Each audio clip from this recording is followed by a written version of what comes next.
Social lube. All right. I guess I can get this a little louder. Okay, my mouth is all lubed up. Okay. Anyway, hello, nobody who listens to this. This is episode 2 of the thing Brett's Road to Nowhere. the thing I haven't thought of a title for. I'm thinking of calling it Talking Over Albums instead, but anyway. It's episode 2, and I'm here with guest columnist Jason. You want your last name on the internet that no one's listening to? They can't find me anyway. Jason Kinnear. And we're going to talk about the album that Keith Richards famously called a giant sack of shite. Shite. Actually, I think he just said it was rubbish or bullocks or something like that. But I think he likes a couple of songs on it. That's not saying much from an artist, right? I think they did play one, like the it's like Citadel or something. 2,000 Light Years from Home, Yeah. And She's Like a Rainbow. I think they played those in concert a couple of times. I think it was the only thing they like about that album was She's a Rainbow, because it was actually a hit and they made some money. Yeah, when you said you wanted to do this one, I was like, all right, I'm going to go look it up so I know anything about it. It's like, I've heard it a couple of times. But I was curious to do this one with you because of you're a bigger Rolling Stones fan. Yes. But you lean more towards like the hard driving blues stuff, and I like the frou-frou psychedelia. So I'm curious, like, what was your general like? When did you? All right, I have to rewind because my music fandom, all my bands are after I was born, basically. So I came into albums like haphazardly, like out of chronological order. So the Rolling Stones, I started off with just every album out of sync, and this one came much later. Right. When I started to get into when I started to fall in love with 60s candy pop psychedelia and junk. And this one, was much later. And my initial impression was, what the hell is this? So Right. So like what like where does this fall into the Rolling Stones pantheon for you? For me, it was basically the third Rolling Stones album I ever got. First thing I had was this awful greatest hits thing from like K-Tel Records. I don't even know if anybody knows what that is anymore. But it was just a bunch of their early 60s stuff all thrown on one tape. And tape. Nobody knows what that is. Anyway, and then the second one, a girlfriend in high school gave me Steel Wheels, and then I was like, oh man, they're still good.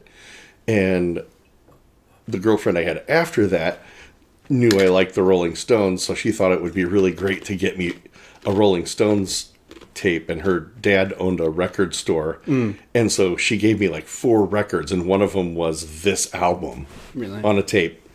And so I was like, thanks. What the hell is this? Like, had you heard of it before? No. Really? Mm-mm. Because this one falls right in between the Rolling Stones of, like before that was it Between the Buttons? It's before this. And like that's fairly straightforward, like their R&B pop tinged era. And then a lot more of their own songs. They're still singing about girls. Right. And then right after that... But writing them themselves. Yeah. They keep getting more and more. And then right after that, quintessential Rolling Stones sound, like hard driving blues. This is like a weird sandwich middle. All right, we should probably get to it. Oh, yeah, I wanted to talk about... this always gets compared to like Sgt. Pepper's, but it sounds nothing like Sgt. Pepper's. It just gets the comparison because the same guy did the album cover. I can't remember his name. I just read it a little while ago. But, oh, geez, I don't know. Yeah, they brought in the same guy. In some review of the story I read, they were saying, like, for the Beatles, they, like, rolled out the red carpet and were, like, they designed everything for them. And the guy who did the photography said the Rolling Stones had to they were building all this junk themselves for the album cover, which I thought was cool. Because their record company hated them. Right. Anyway. I find it interesting, like, before we get started, when you listen to it, to me it's always funny how it feels like they don't know what the Beatles did on Sgt. Pepper, but they wanted to do something like that. Yeah. You know, if I'm being nice and I'm being fair, that's what it sounds. It's like they didn't know how many times they overdub things to make, and they were just like, oh, I'm just going to bring 1 million people in to do this song. And you can hear it all the time. This album seems like they were jumping in on this very specific thing in 1967, but they didn't. But it wasn't their thing, and they didn't really know what they were doing. So it's like this weird grab bag of psychedelic imagery. But the album's not really that psychedelic. The closest thing to it is maybe Pink Floyd, but it's still too tame for that. It doesn't have like this. They don't really know what they're doing yet. Yeah. You know, and I think they abandoned it immediately after this album. So it's just right back to the blues. I know what makes money. Yeah. That's what it feels like. But I think that's what I like about it. It doesn't really fit in with any other acid-drenched psychedelia. Like this is not an acid album, because you listen to any of the other like albums from '67. Like you can tell when something's acid-drenched because it's had very sharp, a ton of warbly effects, like phased vibrato effects in it. Like they're obsessed with freaking you out. And this album is actually pretty tame and straightforward compared.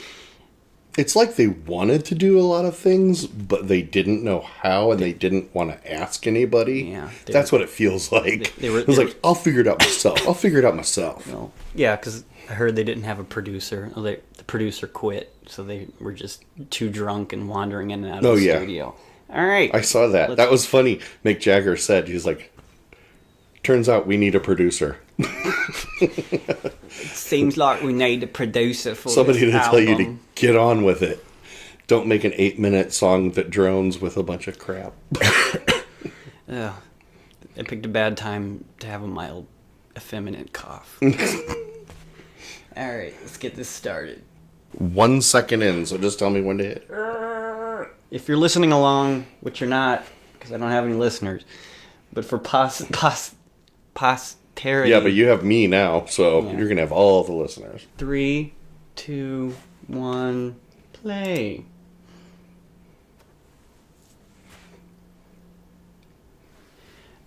So this album starts off the way that Sgt. Pepper's ends, with an even more out of tune piano. I hate this album.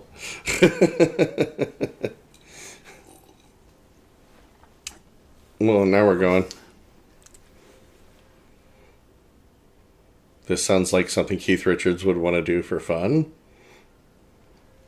Oh yeah, what I meant to say earlier was my listening goals. I can probably turn that down a bit. My listening goals for this album. My listening goals for this album were to actually listen to the songwriting, because like this album is more of a package deal where the presentation is bigger than the actual quality of the songwriting. So I get sort of hypnotized by it's like a Christmas tree with really great decorations, but it's like a really sort of anemic, withering tree. With their dollar store decorations. Yeah. They're very shiny. Yeah. The tree is anemic and withering over, but the decorations are nice. And then we're going to just throw some bells in for effect. I like bells. So here's the problem. We're what, like a minute into the song and it's already in filler zone? Yeah. Where is that production? Somebody's got to tell them to get on with it, right? Yeah, at this point, the producer would have just been like, hey, you fucking wankers. Get your shit sorted out. Well, this ain't a single. Next. I don't hear the single. What's the point? Yeah, this is just going to devolve into a sketch about what they were doing in the studio. I know. If you'd have thought, Like, if Saturday listen. Night Live had existed, this could be a Saturday Night Live skit right there. This whole song Like- could just be like, no, then- no, I've got it. Then poor Bill Wyman, who apparently was the only person sober and who didn't have an entourage. And that makes sense, because he's the most dopey looking of the Rolling Stones. No offense, Bill, if you ever listen to this. Ah! That's gonna happen. Why don't we do that? Get you... Well, no. Did somebody almost say something there? Yeah. All right, that was almost yeah. a lyric. So I listened to... I read all the lyrics today, trying to figure out if there was any concept to this. Okay. And there's not.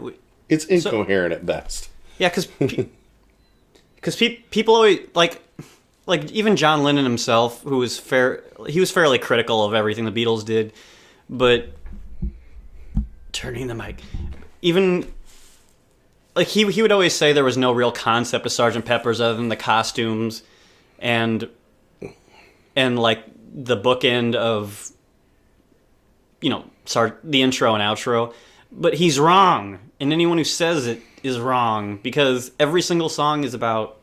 okay. The next song began, I guess. We're now at Citadel, which is... See, mine goes on. Oh. Wait, yours paused? No, mine goes on. I Oh. paused it. What are you listening to? Nothing. I paused it. Oh. Halfway... Whatever. Doesn't matter. Not if you don't pay for it. All right. Citadel. Go. All right. Now this one's a little better. Sweet I think this was like a psychedelic- single in England. Oh, yeah, because They like different things than we do. they couldn't be completely not the Rolling Stones. This one, actually. This sounds more like what was maybe on the radio at the time. Yeah. Like, this one sounds like Mick Jagger was like, yeah, this is what it's supposed to sound like. Yeah, this was their Jimi Hendrix attempt, but it actually works. The only part I don't like about it is Citadel.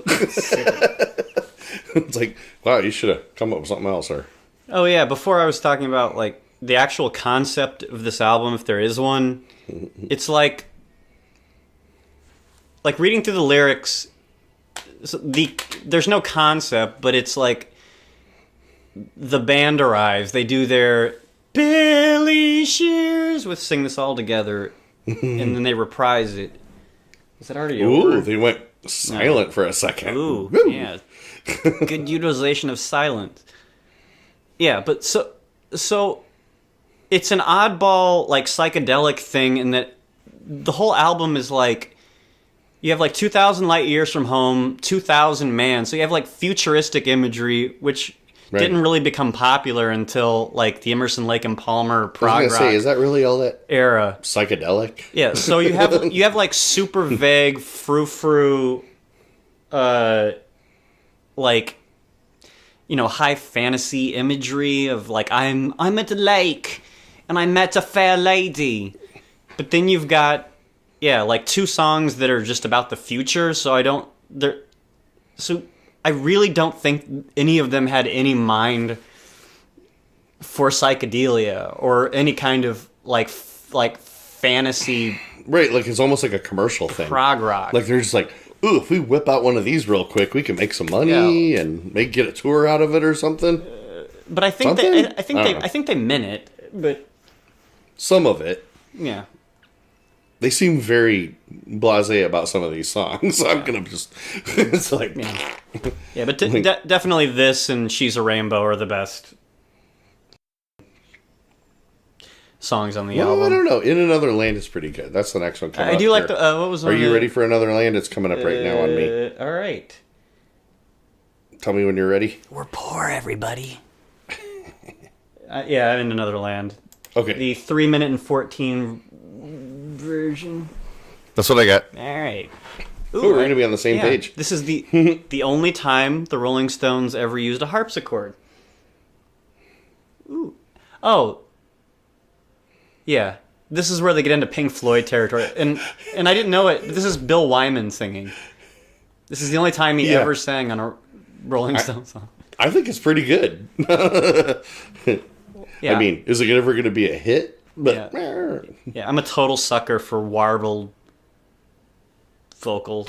yeah, that sounds like. Yes, it's totally Sid Barrett. Yeah, this is. I was thinking of. God, I can't. Oh, it's killing me now. Oh, I didn't even realize until I had the headphones on. It's out of phase. One side's a little slower than the other side. To mess with you a little more, probably, right? How are you? This is so loud. God. Fix that later. Yeah.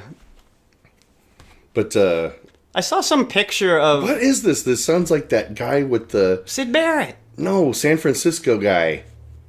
Donovan? Yeah, like that. All his songs he used this effect. But, yeah. This... I thought it was his voice when I was a kid. What's wrong with that guy's voice? It's that San Francisco thing. The time and a bottle. Stand in a bathroom in a tub of water and sing into it.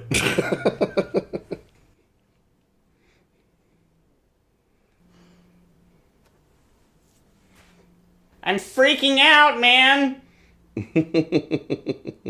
You have no control. You'll have to fix it in post.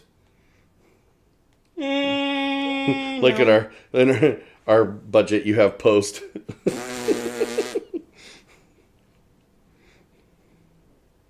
Yeah. So, oh yeah, I saw some. There's some famous picture of like the Beatles recording something, and they had Pink Floyd sitting in there, and the bands overlapped because there's always the myth that like there was some rivalry. They all liked each other. All right. But well, hell, didn't they say? I thought I saw somewhere on the internet that sing all together. Paul McCartney and John Lennon are singing in the background. Because they had like 30 people singing at the same time, and they happened to be there. Yeah, it was the two singles they put out like.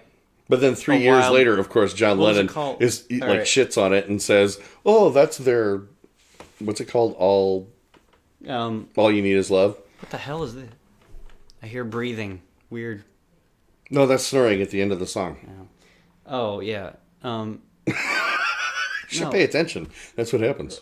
Because it was basically their 2,000 man. Is it 2,000 man? 3 minute and 8 version. 3 minute. What do I have? Second version. 3 minutes going now. Oh, going now. I'm not playing it yet. Are you playing? We're close enough. It's a couple seconds off. Oh, but you're not gonna miss anything. What were we talking about? What were we talking about? Oh, John Lennon. How they all just kind of hung out together and liked each other. Oh, yeah. It was like, oh, but the last song, it was like somebody, they just had a list of like the bands they admired. Because Rolling Stones have always been on just this other level. Not better in my mind, but not like whatever. They're just in a different category completely than Zeppelin, Who, Floyd, Beatles. And it's like they had this list of these other bands they liked and just kind of... They had one where they're like... He's like, well, I like Sid Barrett. It's like, we should do that kind of song. Except we're not insane. Right. And like, come here, hooker, you, give me a blowjob while I write this song that sounds like... Yeah. I always feel like Pink Floyd. Mick Jagger, when you put him... Like, when you try to figure out what he's doing, you're always just... Yeah. Kind of. So basically, what he wants to do is whatever makes him the most fans.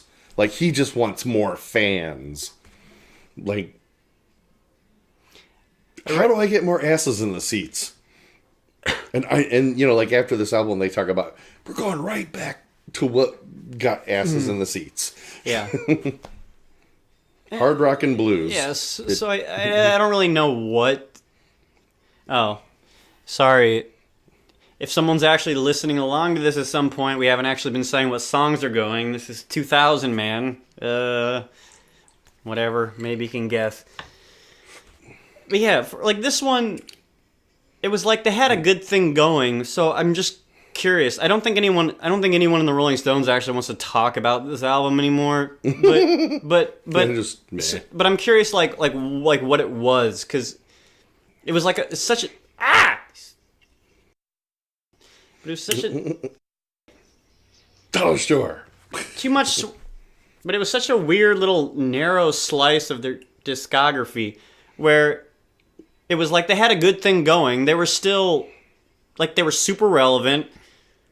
Then did this for some reason to just get in on the love vibration. Oh, well, don't you think it was between the buttons and they said, hey, can you put another album out this year?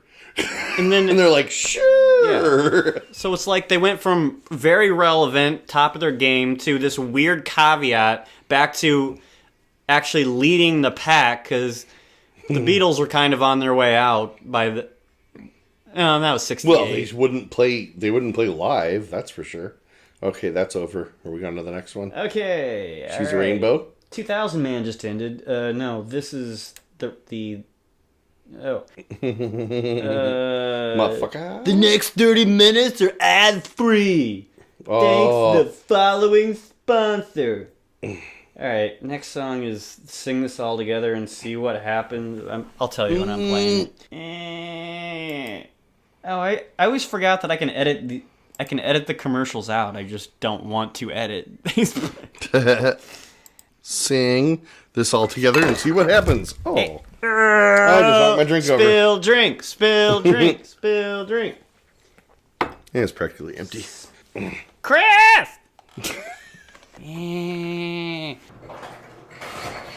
They purposefully make the most annoying commercials they can make to try to get people to pay for Spotify. And now I won't. Because it's either the gym, working out and staying healthy, or paying for music. Sorry.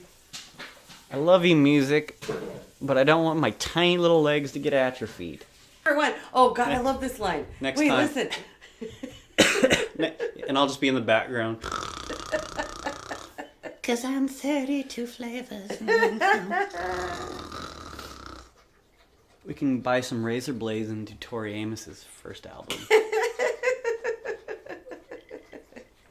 You don't like something, you throw a filter on it. Like, oh, you don't like that with Dolby? Here, try Dolby Surround. And then everybody sounds like they're talking in a concert hall. Yeah, this is why I have to take him downstairs and listen to him whine. I know. All right. What are we up to now? Because Sing this all together. and see what happens. I'll tell you what happens. Mine is 7 minutes and 47 seconds. Parentheses. How long is yours? 8:34. Woo, yours is going longer than mine. Woo! All right. I think we'll be Action. done talking about it before then. Ooh, Mellotron. That's not Voltron? Mellotron. I'm just gonna keep gradually putting the microphone in my direction. I forget that your voice is 45% louder than. Look at this. Like, That's your problem, not mine. This is my voice.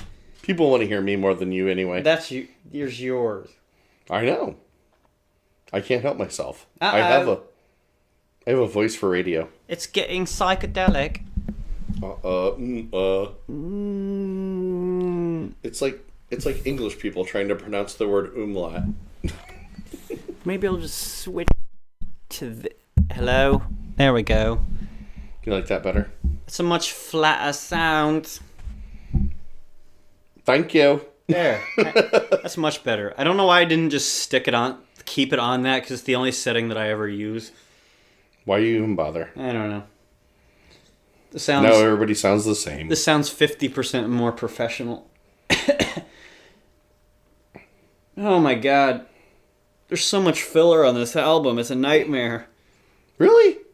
Okay, I a little bit disagree. Not entirely, but they're in basically 2 songs. All the filler is 2 songs. It's like 16 minutes on a 45-minute album are in 2 songs. Yeah. It's like, what are you doing? Yeah. You can cut it out. I don't care.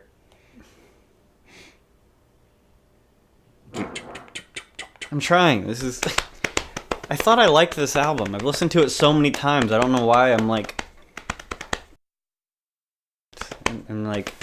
Maybe you should have had it's something not English. doing it Maybe you for should me. have had a Newcastle. Maybe you would have liked it better. I don't know. All right. What does Keith Richards like? What does he drink? Moosey? he drinks... It's like a bottle of Moosey? He drinks rubbing alcohol. It's paint thinner.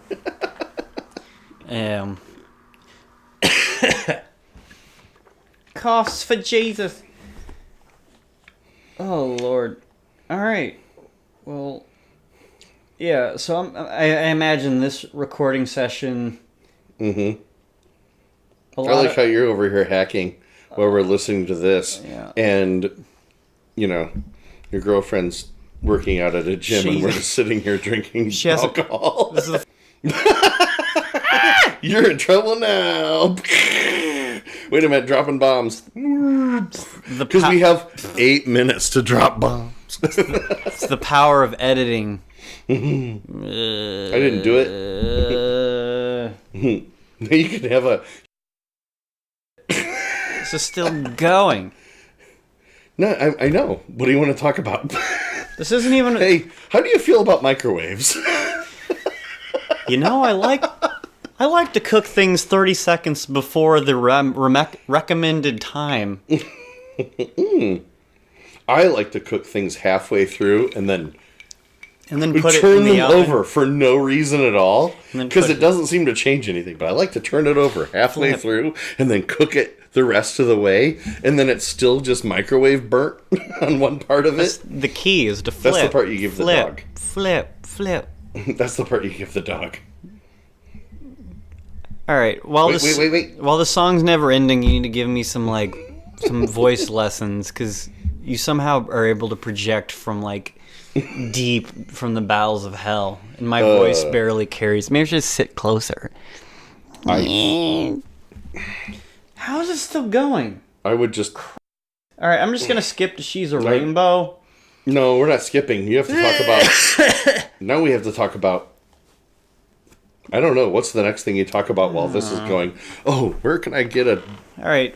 Where can I get a hit of acid? Where can I get a hit of acid? Where can I get my hit of acid? That's the thing is, all right, you want a truly acid... I didn't know anybody... I didn't know they were writing a song to listen to while you went to take a trip to go find acid. I mean... No, this is just drunk and bored.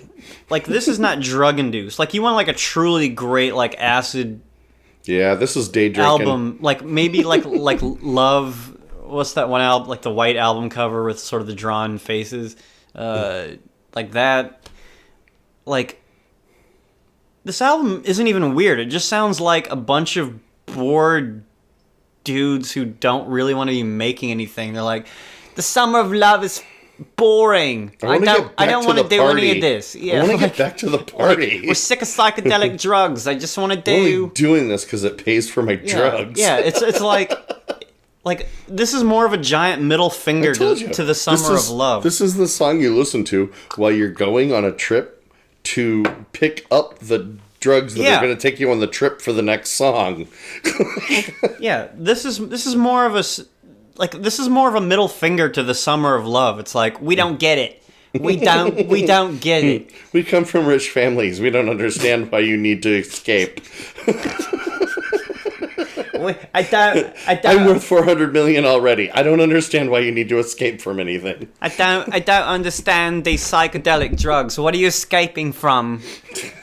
I don't understand. You're from Liverpool and you make all this great shit. And I'm rich as hell. I should be able to buy this. We're from the south. London on Ford on Lincoln on Mercury Wexford fur. That's where I'm from.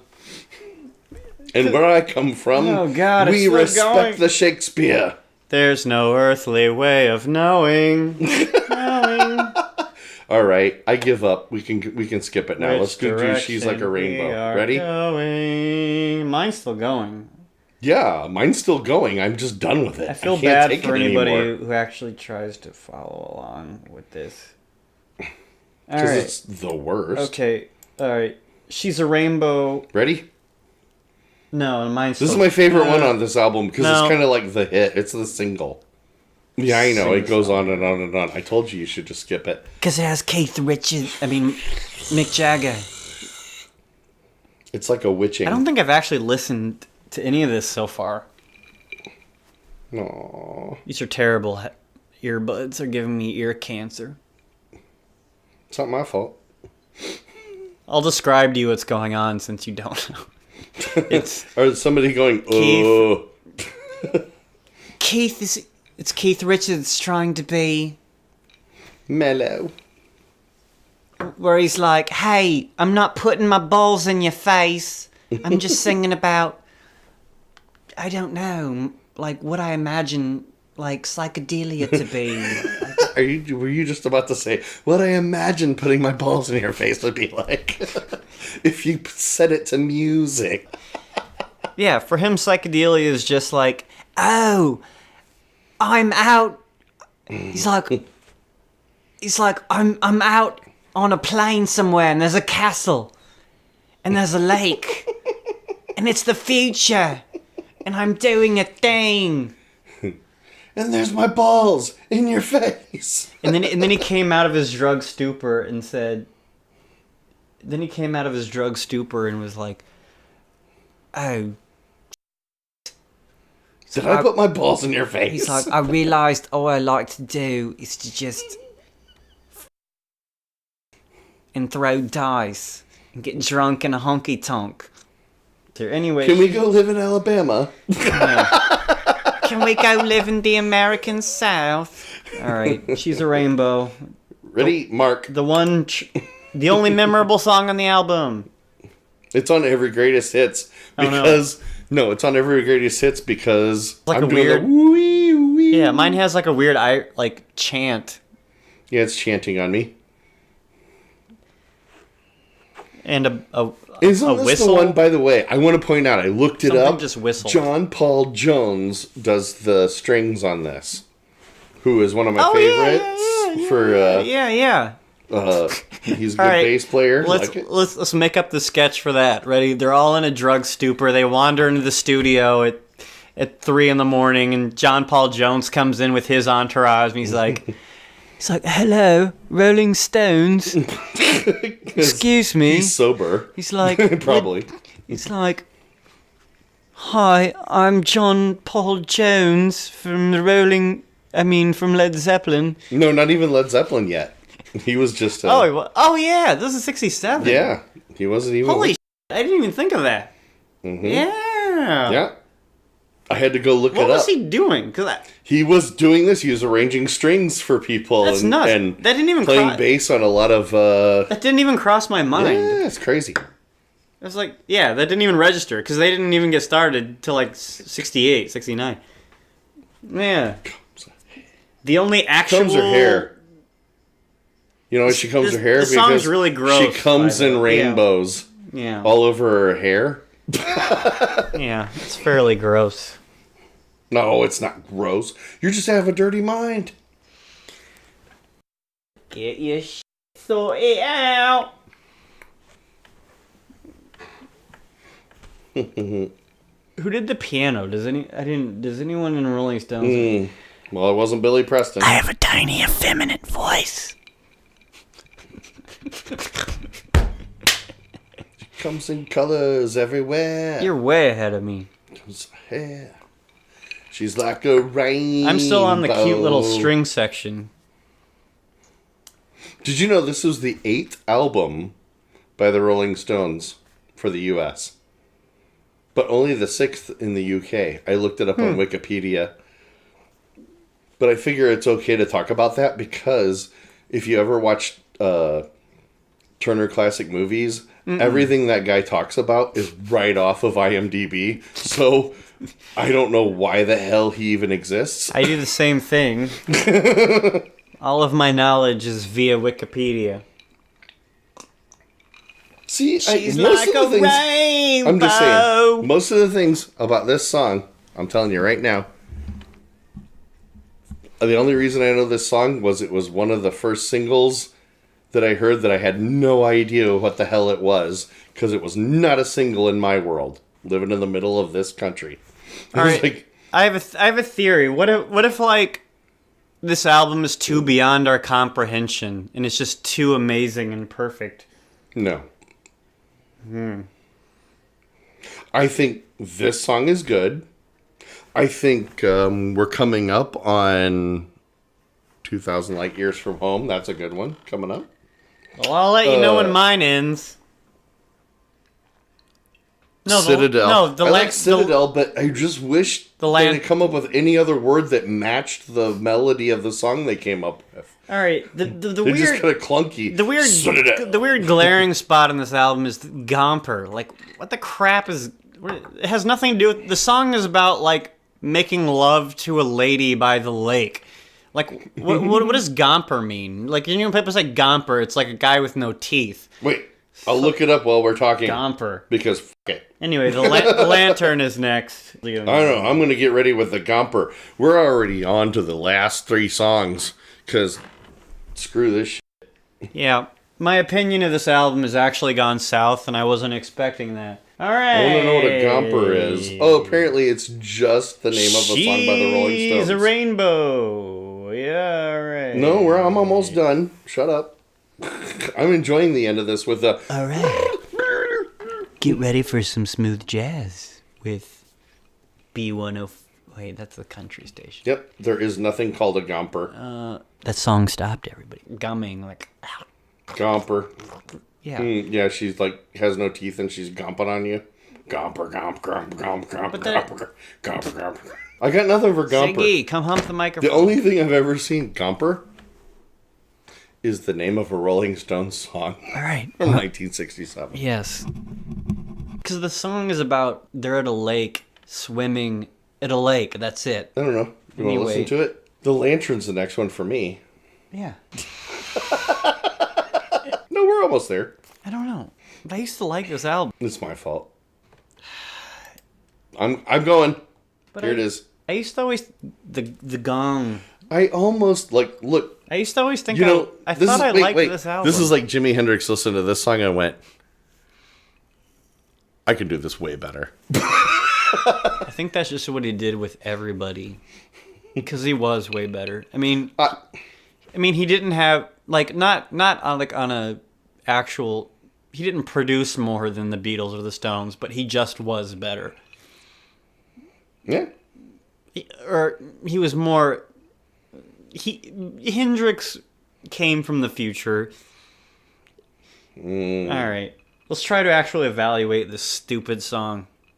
I regret this. Are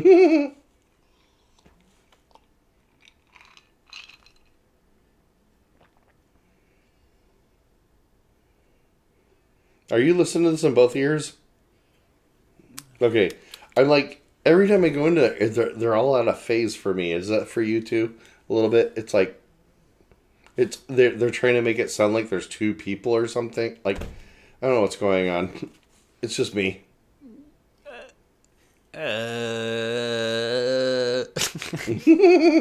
Anyway. I don't know.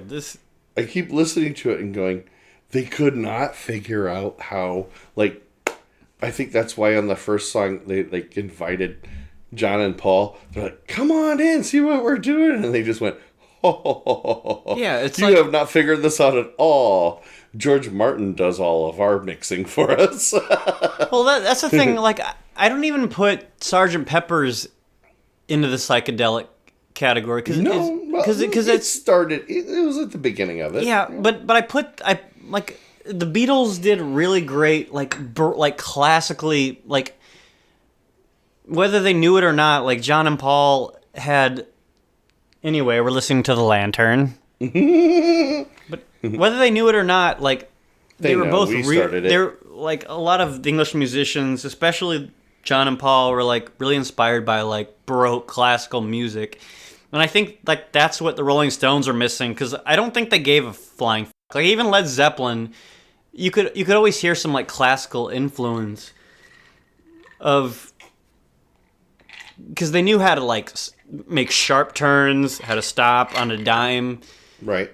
and that just wasn't the Rolling Stones thing. And it's like, so they were trying to emulate bands who actually had some sense of classical music. And this isn't like a detriment to them. They Okay, just shouldn't have tried. All right. Here's my positive. No, here's my positive. The Lantern. I hear this song and I hear how there are songs that come later that are way better than this, but sound a lot like I hear where he's going with this and I get it. I get where this is the beginning of Mick Jagger writing, I don't know, things that come later in the 70s and stuff. Yeah, I was just about to say that. I just don't know why. Oh. No, yeah. Well, Yeah, this sounds more weirdly it's 60s on the, theatrical, weird. Yeah, it's on the threshold of a really good song, but he's being reined back into trying to make it like fit in with something that he just doesn't understand and was not born to do, which is fine. Because who the hell wants to be Sid Barrett? And then end up... We're almost done here. I'm almost done. Are you almost done? We have the Gomper. No, I mean this song. Sorry. Oh, I'm running out of this I have song. like 20 seconds But I left. really... Yeah, it's just... Yeah. So this song sounds like a demo. I get it. It sounds like a demo for a better Rolling Stone song that Are you ready for the Gomper? that he forced into. Let's do the Gomper. We got to get through the Gomper. Uh-oh, I got an Oral-B commercial. Oh, okay. I told you this album was terrible and you didn't listen to me. Nope.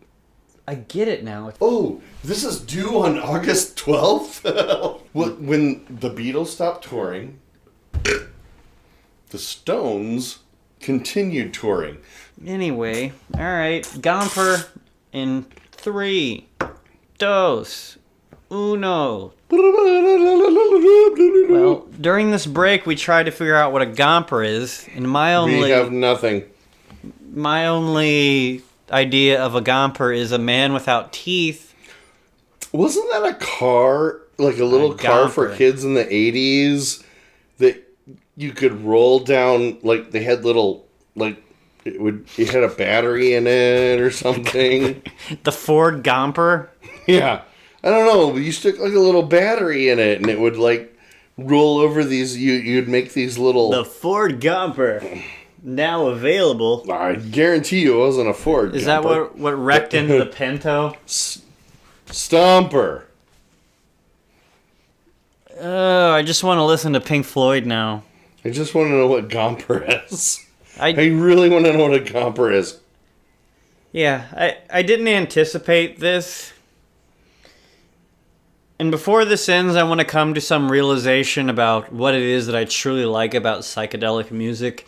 And I know that Rolling Stones just... I already knew that. They're the antithesis of psychedelia. They are... I don't know how else to describe it. They just... I think that's the only thing I love about this album, is that the idea that they thought they could do it. Right, okay, I'm with you. Yep. Because that's very bizarre. Yeah. Because they're just not that. Like when you think of the Rolling Stones, first 3 things that comes to mind go: Blues, throwing dice, rock, smoking crack, and a bunch of chicks in bikinis in the stands.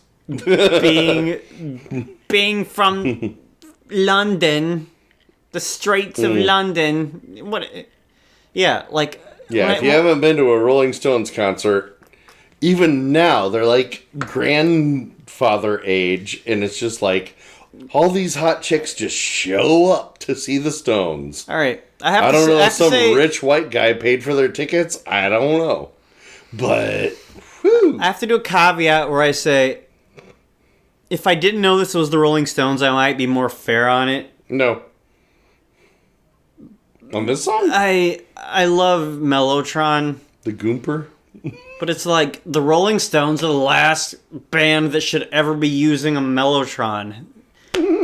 It's like I think that's what I like the most about this album is like, what were you going for? Like what were you trying to do here?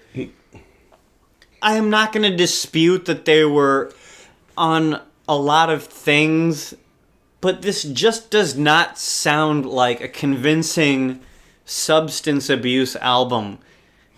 Yeah, you gave it a shot, and that's just, woo, that was stupid and wrong. All right, 2000 I got 2,000 Light Years. Oh, this is a good song. Yeah, this is a good one. It's fun. 4 minutes and 45 seconds. It's fun.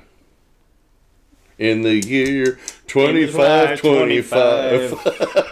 Right? It's like that. If It's like everybody had that song. Everybody had that song. Man can survive. Like, oh my god, the aliens have come. Really? Like, by the time I'd heard that, I have lived past the year you were, in the year 1997. It's like, no aliens. You have to sing it. You have to sing it in the 70s vibrato. In the year 20. 2,000 Light Years from Home is still playing. Why? Are you supposed to start over? All right, ready? I'm listening. Do I start over?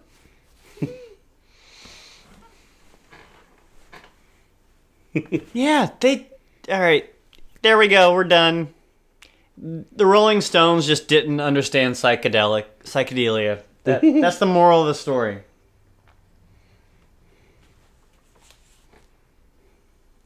Yeah. They got the Hammond organ part. Yeah. No, because I read this. Fucking microphone. Anyway, I read the Rolling Stone album, like the original one from 1967. John Landau. I don't know if it's the same John Landau, but he's talking about how, Mick Jagger, he's good at, like, cocky and I am streetwise. But he does not do this in any meaningful capacity, like I'm whispering because I'm trippy and psychedelic. I'm whispering.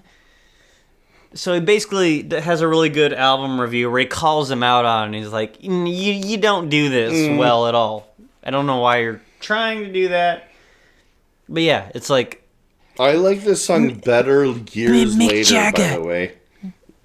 I just like this song now better than I did the first time I ever heard it. Ooh, what's that thing called? The zither thing? I'm going to admit What's that thing called? With the big... What? They're playing with that thing. They're playing theremin? with that... Theremin, thank you. Oh my god. You know what it's called. All I had to do was do this. And you know what I'm talking about. What's this thing? Anyway... That's funnier than shit. That's the funniest thing. That's the takeaway here. I'm just gonna admit. All right, this album broke me. I realized the only thing I like is the Mellotron. That's it. This album's garbage. I fully admit it. You don't like the theremin? All right. Well, let me go back in retrospect. Garbage. She's a Rainbow is a great song. 2000 Man is fine. Citadel is fine. And I sing this all together is fine. That's it. You have 4 songs. No. Like, you're the one that's been telling me for years this is your favorite Rolling Stones I know. album. I don't know what happened. Wow. All right, coming to the last one. Wait, was that you or is this on the album? I keep hearing a wow. That's the song. Ooh, next time we should do Big Time.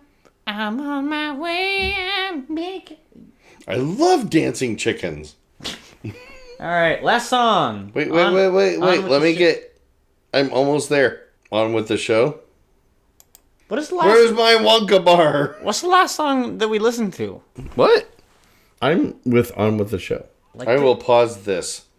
and then just say to you, I told you this is a ridiculous album. I told you, and I told you, and I told you. It's literally the Rolling Stones trying to be something they're not. Like, everybody's done that once, right? I understand. I've hated things. I wish I could show you all the spectrum. Look at my tiny little effeminate voice. It doesn't matter where I put the microphone. Because you're a girl. What's your final analysis? My final analysis is that... You wanted to do this with me because... I know, and I was Rolling wrong. Stones are my and favorite you won. band. And I fully admit it. I was wrong, and I don't know what I was listening to. But I liked it for 4 listens. Don't you feel like you get to a point of... like, you get older and you realize the simple stuff is better. Stop trying to drown me out. No. You love Pink Floyd, and I don't love Pink Floyd. You could do The Wall for 2 hours, and you would be like, I love everything about this, and I would be, I don't get it. Yeah. Like, doesn't everybody have this same, like, I don't know. And I fully admit that I lost. I don't know what's going on. Alexa, tell me what my thing was. What? Damn it, I had a really good point. Chris, we're on a caveat if you would like. Alexa, tell me what my thing was. I'm sorry, Dave. Sorry, I didn't get that.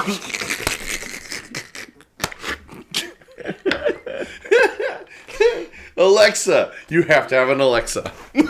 I'm sorry, Dave. I didn't mean to turn you on.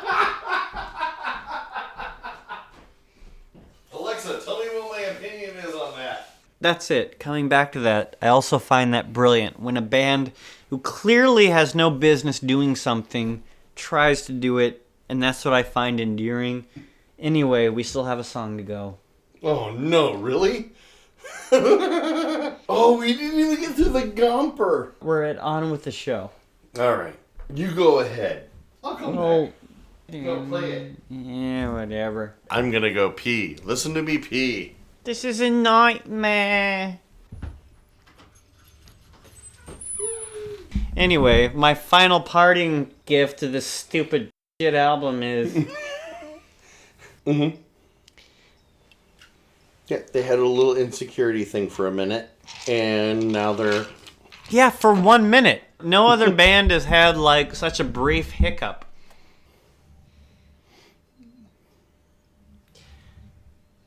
I hate this album. Why won't you do something I like? I'll find something that's, like, everybody hates, but I like. And we'll talk about that. Anyway, we have to do a wind down. So, last thoughts on this. What do you think? We're finishing it out. Here we go. All right, ready? So, I don't like the fucking album. Me neither. There you go. Yeah. All right. Bye.